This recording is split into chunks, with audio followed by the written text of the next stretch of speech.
dadka idin dhaliila xukuumadda dhaliisha u haya waxay leeyihiin waxay idinku eedeynayaan adeeg iyo inaadnaan mucaaradka fursad badan siinin waxa uga jawaabaysaa arrintaas horta kow waan soo dhaweynayaa qof walba Soomaaliyeed oo na dhaliilaysa haddii aan la dhaliilin ma wanaagsanaanayno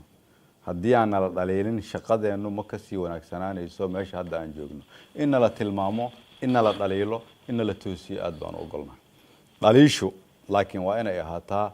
mid waxaan rabnaa dalka inaan sii hagaajino dhaliishu ma aha inay ahaato mid dan shakhsi ama qof shakhsi oo dan gooni ku raadsanaya inuu dhaliilo dawlad ama nidaam Soomaaliyeed taasi waa taas inaan adagnahay waa dhab waxaan ku adagnahay shuruucda wadanka ilaalinta sharafta iyo karaamada ummadda Soomaaliyeed dib u yagleelida dawladnimada waxaan aaminsanahay dadka Soomaaliyeed inay yihiin dad hami iyo qable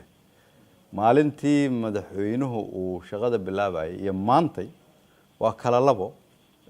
sida wadaninimada ummadda Soomaaliyeed looga hadlo maanta waa lagu yaani waxa ay maraysaa in dadka Soomaaliyeed ay siyaasiyiintu maanta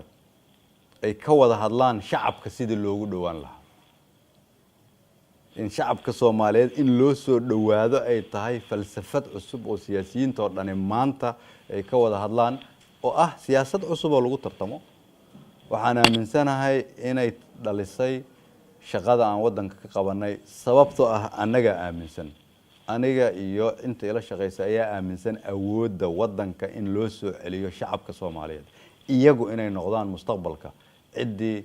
go'aan ka gaari lahayd yaa u qalma dalkiina inuu hogaamiyo